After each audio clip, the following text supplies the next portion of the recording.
Hey there, welcome to What Dogs Really Want, the podcast where we ditch some old school myths and explore what dogs really need to thrive in the modern world. We are your hosts. There's Maren Hello. and Alana. Hi. And me, I'm Stefanie. And each week we look at canine behavior through the lens of ethology, enrichment, and empathy. Our goal is to consider things from a dog's perspective and explore how we can all adjust our behavior to ensure our dogs live their happiest, healthiest lives. Yeah. And this week we are talking about a subject that we've brought up here and there a good amount, I think. So everyone probably knows the gist of it, but we've never really gone fully into all the details. So we're talking about social currency. We're going to be talking about what is social currency, because I know that can be an unfamiliar term for people who aren't super invested in dog behavior and all of that sort of thing. So, what is it? Why is it important? How do you gain social currency? How might you lose social currency? And along with that, we will cover the importance and what it is to play with your dog, like human on dog play. So, we'll go into that as well. Sounds good. So I want to start with the definition of social currency. I thought this was really interesting, not related to dog world. So the term was coined by a French sociologist, Pierre Bourdieu, and it is intangible value derived from social interactions encompassing the resources and benefits gained through the relationship and engagement. So I thought that was pretty interesting, and it was sort of relating to influencers and marketing and how you can build trust in your clientele. But then in dog world, and I think a lot of this came from Kim Brophey's studies and her book and all the amazing things she's done. In dog world, it's more related to um, being your dog's tour guide. You same thing in that you want to have you provide resources for your dog, you build trust in your dog. Um, what else? What am I trying to say? And you're sort of their tour guide through life because they don't know what's going on out there. So they need someone to help explain the modern world, what's happening, how it changes, help them adapt and learn. Kind of be their leader, but not a pack leader because you're doing it in a parental fashion. Um, Yeah, so I thought that was really interesting how it kind of gravitated from more of a marketing to marketing the world to your dog. Like, how do you help them get through it? Yeah. Like you become that that safe person and that teacher that if they're unsure about something or nervous about something, they have so much trust and a relationship with you specifically that you're going to be the person that they look to for guidance, and you're going to be the person that if you tell them, all right, here's what we're going to do to get through this, they're going to trust you, not blindly but automatically because of the relationship that you've curated with them. I like your use of safe, the safe person. You're the safe place for Yeah. them. That's Like exactly you're it. You you're like nailed it. their mentor, and like That's a a good word. combination tour guide, mentor, parent, rock, like Sensei. all that. Yeah. Yeah. But it doesn't come naturally, which is why we're talking about it today. Like just because you get a dog and you are that dog's quote unquote parent, that doesn't just automatically grant you social currency with that dog. Like it is something that you really have to put effort into and work on. Um, Sometimes for like years to establish that sort of trust depending on the dog and depending on the breed and the temperament and all these other factors, but it is something that you have to really work on. Yeah, it's pretty complicated and pretty layered. Um, we're gonna just sort of hit the surface of it right now, and then I have a really good resource we can put in the notes, a podcast that really explains social currency and the importance and some of the things we're gonna hit on today. But yeah, I feel that that's one of the things that keeps coming up. We talk about it all the time. We did when we had our school, and we still talk about it when we get together. Um, the number one cause of behavior problems, I feel, is lack of social currency. Mhm. Because if you don't have that connection or that relationship with your dog, they don't have reason to understand you, trust you. They might be trying, but there's like a failure to communicate, a failure to understand, maybe a misconception or a misunderstanding of what your breed needs. But if you have social currency, I feel like everything falls in place. Mhm. You can get through the tough times. I feel like behavior problems diminish because you know if they have a trigger, like my dog Jinx, I like to think we have extremely high social currency, but we've had to work at it and I still work at it. But I know what her triggers are. So yesterday we went for a walk and there was a skateboard coming, those little razor things that drive her crazy because it's unpredictable, it's weird movement. But see it coming, I know this is going to bother her. So we created as much space as we can and I let her know it was coming. And it's like, it's okay, we got it. I see it. There it goes. Bye bye. All that stuff we've talked about before, helping your dog out. But she trusted me. She knew that I wasn't freaked out. We were just going to get away from it, get past it. All was good. But you have to have that relationship where they do trust you and you are a safe place for them. Yeah, that's the thing. Like she knew that you did have it covered. Like she knew like, okay, mom isn't gonna let this thing get close to me. She's not gonna make me interact with it. She's not gonna let this guy bother me because you've shown her that in all of your past actions. Like it wasn't just like blind trust. Like, okay, if mom says it's okay, then it must be okay. It's just like mom wouldn't let this happen. So if she's saying it's okay, then I trust that she's not gonna let it happen. Just I've so proven it, you know, yeah, I've yeah, proven it. And yeah. I still have to. Mm-hmm.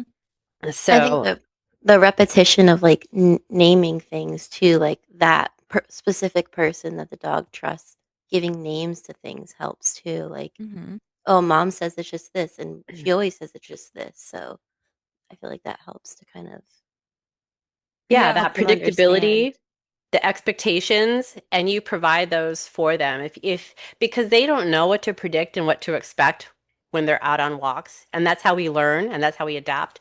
But if they know that you can predict and anticipate and help them, then that's how they get their confidence and success through life. And that doesn't mean she's never going to freak out when she sees a scooter, but there's already that the stage is set that we're going to be okay together. yeah. And that's where I think we see a lot of trouble with some of our clients is they don't know how to reinforce that with their dog. It's not like they don't care or that they're doing anything wrong or that they're mean.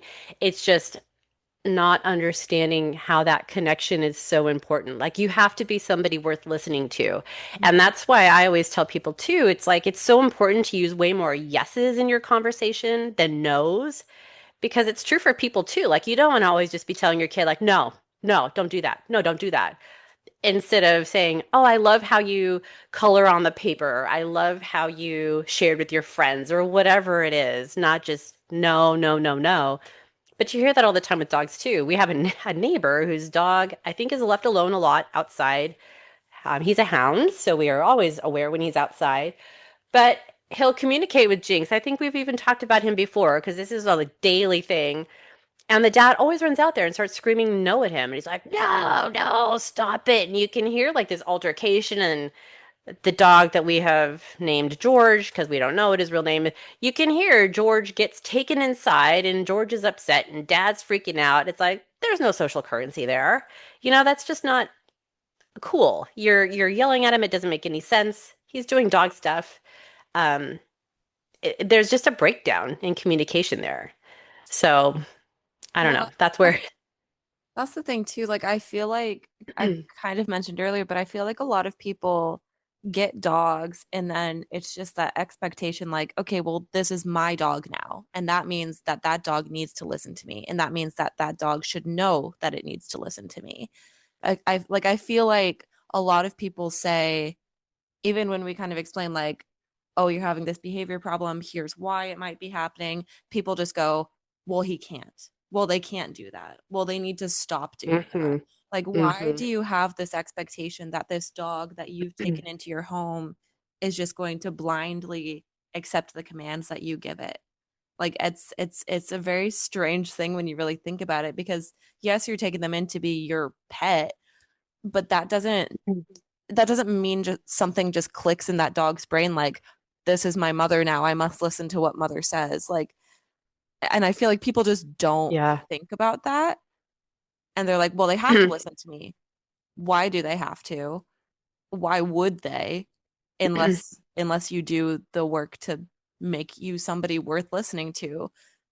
I feel like also people just so much have that belief still that, oh, a dog is just a pet. Like a dog is just there to be a Mhm. dog. So like they don't have that level of Yeah. respect, and they don't have that level of like wanting to curate a relationship, which I understand, and that is like a hard thing to like unlearn if that's just like how you were raised, like, oh, the dog's just a pet, oh, the dog just lives outside. So like I feel like then those people would be like, why do I need to make a relationship with this animal? Like they're just there Yeah. to please me or whatever. And it's just like, Yeah. if you don't know, you don't know. And it I feel like it does take a while for that to like switch in your mind, and it is hard work, and it is a lot of like putting in the effort. um but I feel like once you are there, that is just automatic. Like now, whenever Obi does something that could be deemed like problematic, like if he's just being super reactive, my first instinct is like, oh, isn't like, oh my God, he's so bad. My first instinct is like, oh my God, I haven't been doing enough with him. Like I like he must be so bored. Like I need to do better so that he doesn't feel like this. So it is interesting when kind of like that switch happens in your thinking. Yeah. I think you hit on a good point too. Like people have this expectation, both of you guys, of um like they think that dogs should please us and dogs are dogs and they're ours and they should do all this. And I think it's generational too. Like back in the day, for a while, that kind of training was really popular where your dog needs to do what you say. You do have to be the leader. And there's still some of that going around there. I don't want to get too in depth into that, but that belief that dogs just need to do what we want them to do. And I hate that phrase like, oh, dogs just want to please us. Like, no, they're trying to survive too. And they don't get any autonomy. They don't get any freedom. And we even choose when they get to have freedom. Like we've talked about this a million times too. Like they're captive animals. So they're 100% reliant on us. And Even if they don't want to be. even if they don't want to be, for sure. And so I do think that there's a generational thing where it used to be like this is the way the dog needs to do what you want it to do, and it's all in how you raise them, and people didn't know as much as we do now about dog behavior and cognition and all that stuff. So I'm really happy to see that evolving and getting better. And we've seen sort of a shift in our younger parents. It seemed like for a while they were too helicoptery and didn't want any bad things to happen to their dogs. Like they needed to be cradled and kept in this little glass bubble. And now you're starting to see people who are kind of understanding that, okay, I have a dachshund, they're going to be reactive at stuff because they're dachshunds, or they dig because it's a terrier. Like there is starting to be a little bit of a shift. So I'm hoping that that continues to go in the right direction and people understand what their dogs need and can learn what they're trying to communicate and communicate back and give them what they need and build that relationship. I'm seeing it's better, but there's still that lack of like fun interaction where you really get to know your dog. And this may be where we transition to talking about play. But that's another thing too. I'm always telling people, like, do you ever just get silly with your dog? I mean, ever since I was a little kid, like, I just sing songs and do dances around them and just get all silly and kind of do little pokies and um, a lot of stuff that we're gonna talk about with the play, but you've got to be fun and you've got to be and still be, no, I got your back.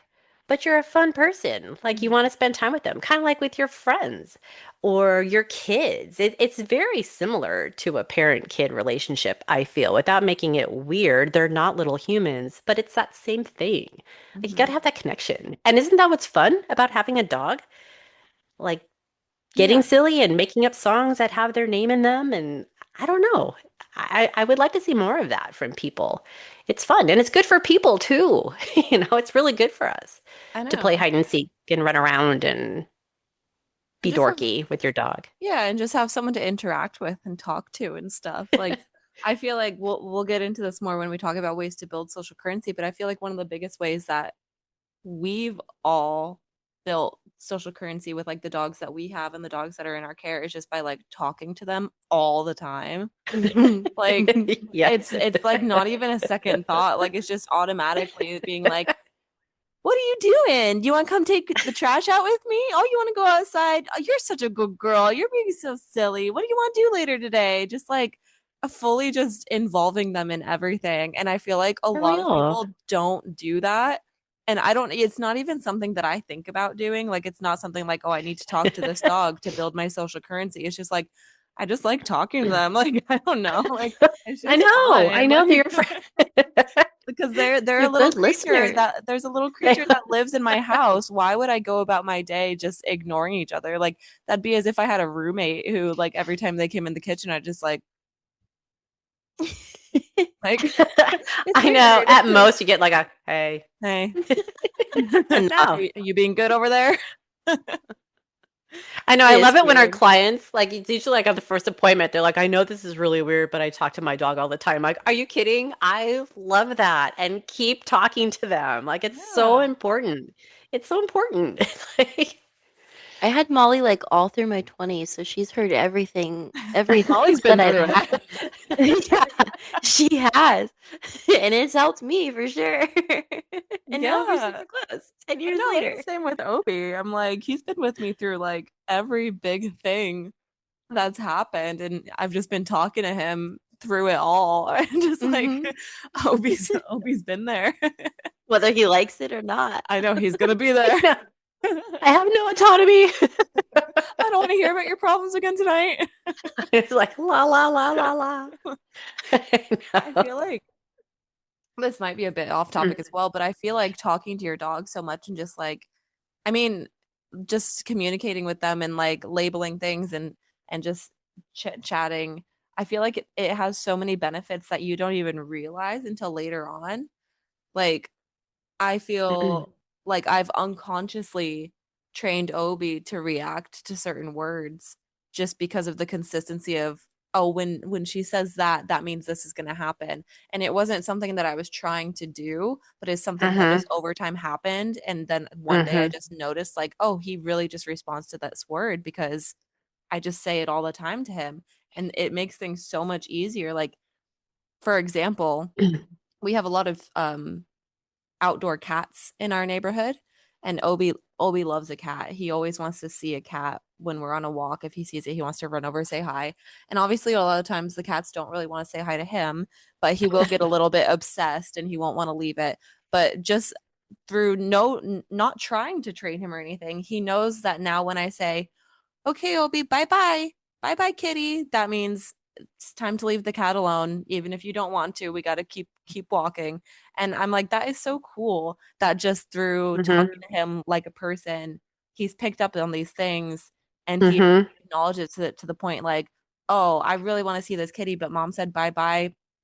Fine, let's keep going. So Yeah. it's just there are so many benefits of building social currency and like talking like that you don't even realize until later on. And that you're That was a someone bit of a like, tangent.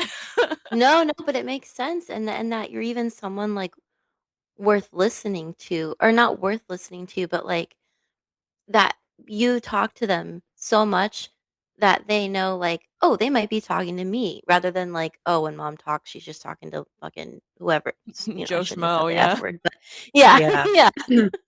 yeah. Like they're not normally talking to me, so I'm just gonna ignore them. But I feel like when you talk to them more, then they tune into your voice more. Yeah. Even if you aren't talking to them, they're still always, listening in the background. And I feel like Mm-hmm. that does help, even with certain words too. If you're not talking to them, they're picking up certain words. Mm-hmm. Mm-hmm. Again, same with kids. They listen to everything, so I Mm-hmm. think that helps. Yeah. Yeah, and it does take some repetition. They absolutely can learn words. Absolutely. I mean, we've seen studies on that. there's a border collie who knows 2,000 words. It's crazy. I just saw a documentary on him. Um, so you're right. And that's we try to preach that at our school too. It's like labeling, reminding trash trucks are scary. So every time it comes by, it's like, it's just a trash truck. Hi, trash truck. Trash truck's all done. And with time, it's like they see the pattern. They hear the words. They know it moves down. Everything's fine. We're not all freaking out. We're not running for cover. The world isn't ending. And then it goes away and whew, we're fine. So it's just that consistency, creating those patterns, the predictability, learning the words. It's all part of this. And it all really works. It really, really works. Like social currency is everything. I mean, don't we talk about this all the time amongst the three I of us? it's like the root of everything when it comes to owning a dog. Mhm. I feel like social currency is Yeah. like the building block on which everything else is on. Yeah. Yes. It's I also just yeah. side note, it's also so funny when the dogs come to school, and obviously we do talk to them so much. It's always interesting because you can tell what words get said to them at home a lot. By the way, like they'll respond. Yeah. Like we have this one dog who he's part husky and he barks a lot, and it's so because I'm just like, I know exactly what your parents tell you when you're barking too much. Because when I say, hey, that's enough, that's he's like, oh. Yeah. And I'm His like, oh, I ears go bet you down a I little bit bet your like, parents say that "Oh, to you a lot. it So it's is always enough. so funny, like when you just see it click, like, oh, my parents say that to me. It's so Yeah. funny. His little like, Okay, sorry. I know. It's so funny. It's so funny. But that's cool because you can tell like their parents are using something. It's not yelling at him. They're not hitting him. Yeah, It's it's not just like like, okay, quiet. It's just that's okay, that's enough. enough. Yeah, and it's Okay. all good. Oh my God. Yeah, for sure. So so what other are other ways to build the social currency? You've got your activities and games, which is so important. I mean, I cannot stress that enough. That's another thing we do at our school that no one else does. No one like really sits on the floor and plays these games and it's fun and you're working together as a team, even though they're really the ones who are trying to pull the rope to get to the treat that's inside of the box that's covered with a towel. And you're just like, yeah, yeah, that's so cool. But they think you're working on it together. And back in the day, that's what we all bred dogs for, is to work with us and for us and around us. And they don't have that anymore. So this is our way of kind of replacing that, which continues that social currency. Like we're going through this together and we're going to support each other. And if you fail, that's okay. Let's just try it again. So that just adds to it too. It can be so fun. Hide and seek builds social currency. It's like all these simple tasks. People say training builds social currency. I guess you're learning how to work together and listening. Um, that's great. But let's talk more about playing, like actual playing. Like what does that look like? And how do we do that? So you usually do kind of a silly gesture. The one I use at Amy Cook, who came up with the Playway, and it's an incredible course for dog professionals, dog people. Um, be a couple feet away from your dog and just kind of do this little like it's an invitation. You're not lunging. Let them come to you. And then you just kind of play on their level. If they are big up players, you can play like that, or you can get down low to get their energy down lower, but you match their energy, kind of match their style. I don't even want to get into it too much, but look at Amy Cook's Playway. We can put a link in Yeah, the we'll link notes. that. She does a lot of stuff with reactive and fearful dogs. I've done more of her classes in regards to that, so it's a little bit different, but it's the same thing. Like if you invite, and then it's sort of like dogs playing with dogs. You do create that space, you do take breaks. You don't want to be too in their face all the time, try to dominate, push them down. You can wrestle, but again, take breaks. Mhm. We have a really cool video too, Maren. I think if you still have it, like that guy who does jujitsu with his pit bull, it is the most incredible thing I've ever seen. He's wrestling with him and then they take breaks and they flip. It's almost like a dance routine. It's really cool. And we can't all do that with our dogs, but it's just a really cool example of nice play. It's matching styles and energy and size. Um, but that's it. Try stuff out. Hide and seek is a fun game. I always talk about that, but it is hands down my favorite game. We play it every single night, and I'll be out in the yard just kind of goofing around with my dogs, and then I just suddenly, when I know they're not looking at me, I just disappear into the house and hide behind the curtain or hide. Last night I climbed up on top of the washer and dryer so they couldn't exactly see me. They had to kind of sniff me out. And they love it. As soon as they know that I'm gone, I can just hear them tearing around the house. And it's so fun to just kind of see them discover you. And then it's like, ah, you found me. And then we run around. And then when I know they're not looking again, or I'll throw a handful of treats to distract them. And then you go hide again. And it's just super relationship building. And you're always fun. And then they're always kind of tuned into you because you're reinforcing, like, where's mom? What are we doing? So it just comes in handy for so many different things. I do have that video up if you want me to share my screen to show it. Oh, I adore it. Okay. that's a good one. Can you see? Yes. Yes. All right.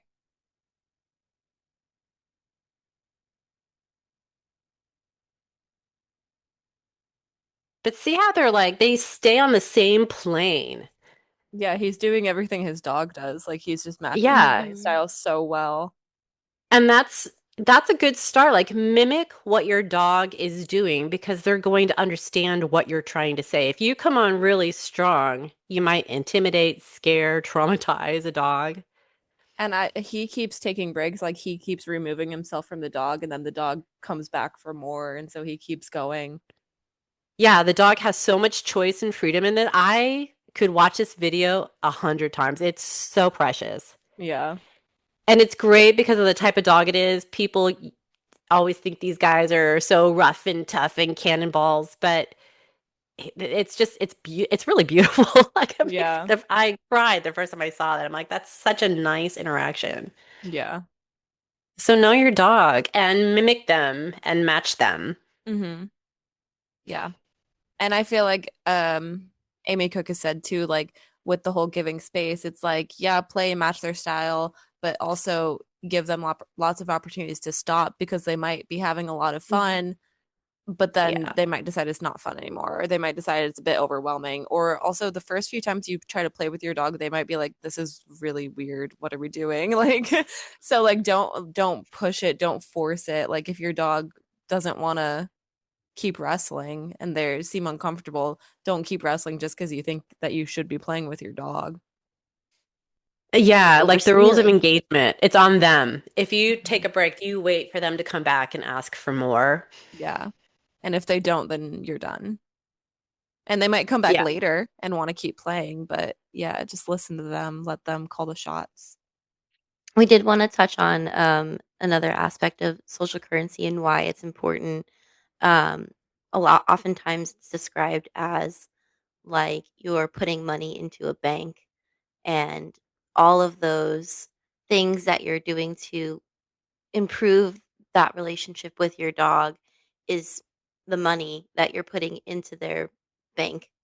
So that when you have to do something that is scary to them, is new, they're unsure about it, or like a routine vet visit that they know they're gonna not like, you can take a withdrawal out of that bank, and it's not going to make your relationship fall apart. You'll still Yeah. be okay. You'll still be able to be close to them because you've put more into it than you've taken out. And this just allows a little bit of leeway for you to kind of do things that you will have to do as a pet owner, but it's not going to destroy your relationship. I want Money. to add too, wherever it kind of fits in, is when we're talking about more yeses and less nos. That's another thing people say that their dogs are stubborn and never listen to me and they don't come when called. That's a lack of social currency. If your dog, like we have said several times already in this podcast, like if you're worth listening to, if your dogs trust you and they don't feel like this is a trap, being lured into something, they will come when you call. But you also set them up for success. It's like the people who have their dogs off leash out in the woods, and then their dog takes off after a deer, and then they're freaked out that their dog's not coming back. Well, not necessarily a currency thing, but Like when yeah, it's just when really Clover ran away in the ocean to chase a seagull. Me and Clover have heaps of social yeah. currency, but she was a Yeah. gal on a mission. Yeah, you do have to take those things into account. But oh my God. But yeah, it's just really funny. Or people that whenever they call their dog to them, they're always reliant on treats. And then when don't have the treat that time, then they feel like it's a bribe or you're following through on the agreement. Where if you're like, hey, how about this? Like you look inviting, look fun. Don't call them away in an angry voice, destroying your social currency. But if you're more fun than whenever it's over there, I think Ian Dunbar said you have to be more enticing than a squirrel's ass because you've got, if that's where your dog is, you have to be funner than that. So be funner than that. And then you're going to get that reliable recall and they're going to listen to you because you're trustworthy. And they know good things are going to happen, not the removal from things that they wanted to do, not punishment.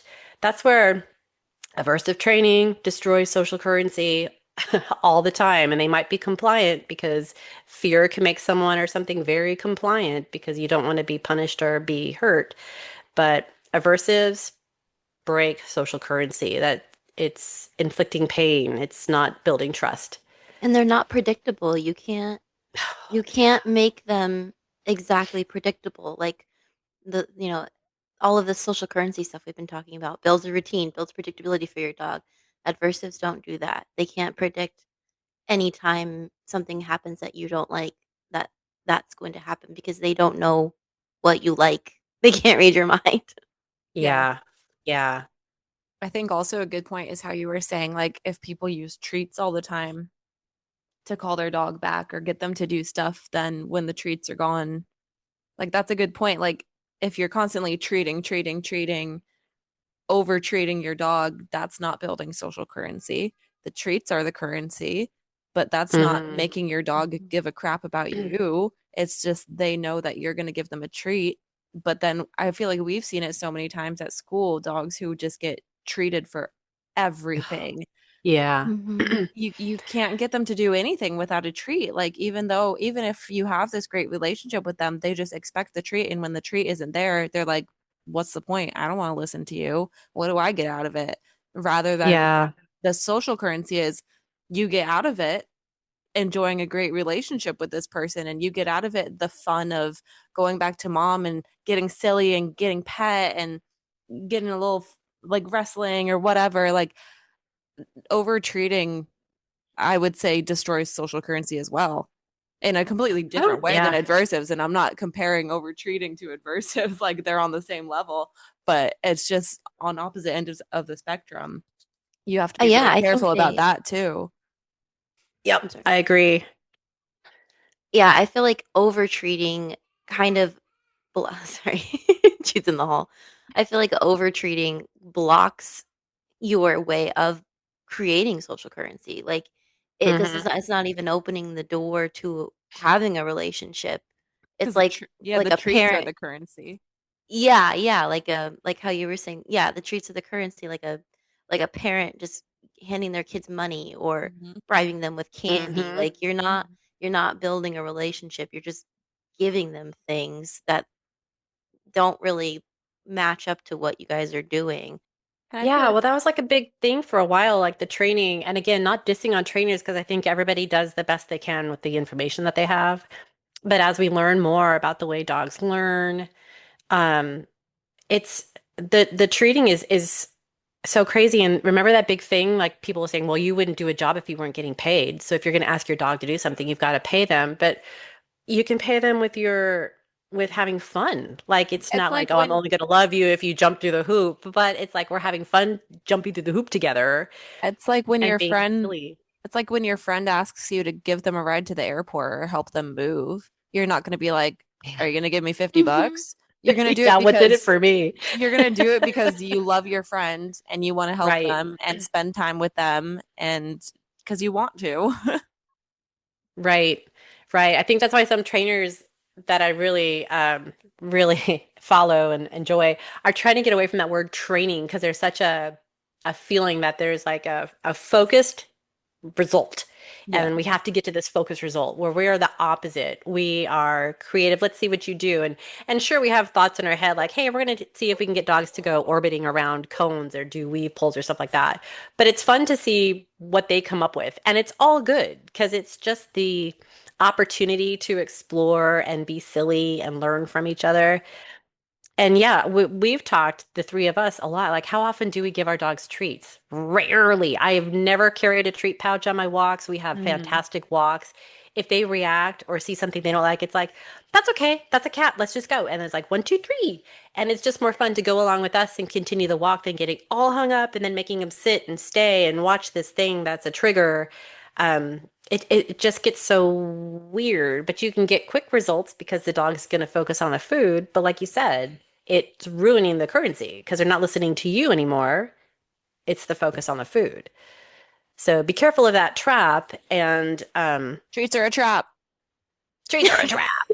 Like the meme with the fish. It's a trap.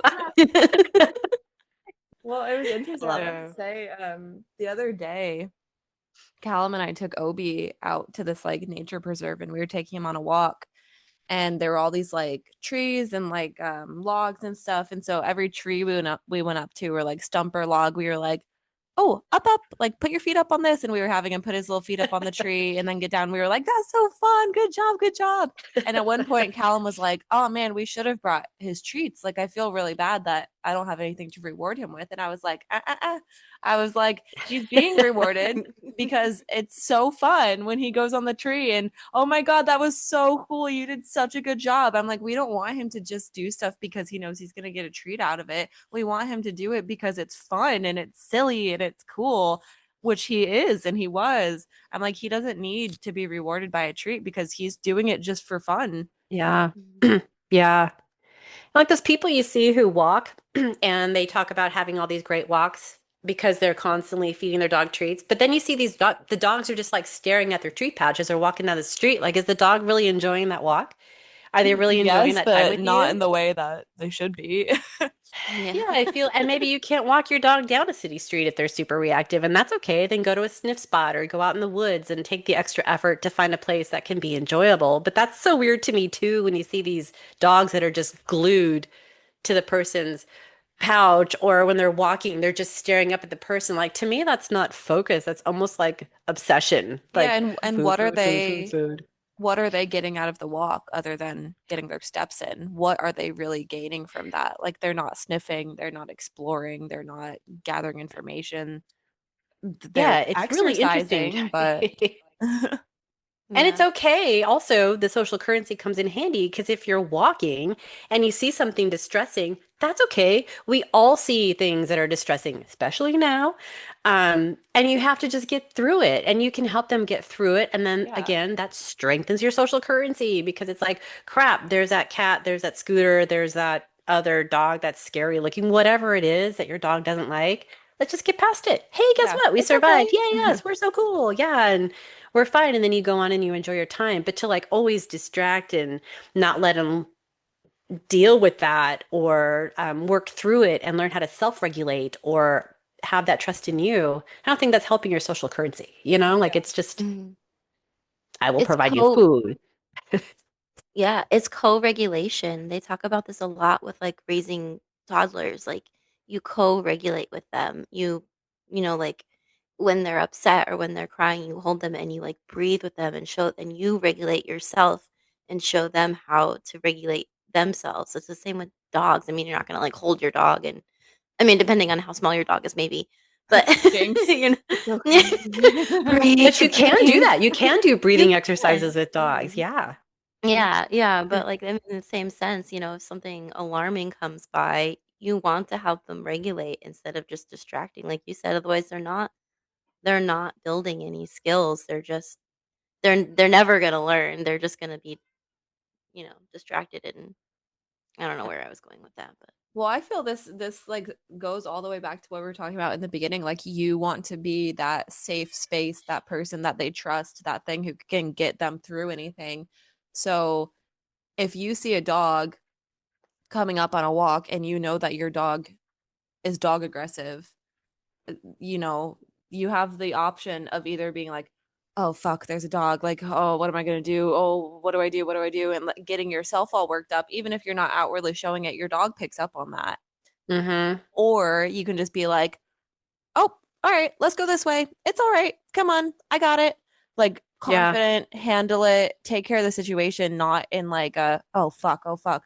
Like, I feel like that makes such a difference because your dog feeds off of your emotions as well. Like, I've noticed that with Obi because he used to be super reactive. And so I noticed like if I saw a person, I would get anxious because I was like, oh my God, he's gonna bark at them. Like I'm gonna have to be go through the whole spiel of like, I'm sorry, like he's just nervous, blah, blah, blah, blah, blah. And he would just it would make him more reactive versus if I saw a person and I was like, oh, let's go this way instead. Fine. He's just like it's Yeah. like it makes such a difference, I feel like, because dogs are so intuitive. Mm-hmm. I feel like it lets them know that like it's okay to be alarmed at things. It's just like how you handle it. Like it's okay to like have, big feelings about things, but like And if we you're can we anxious, can get through it. and if you're anxious, they're going to be like, "Oh my God, that dog is Yeah. scaring mom.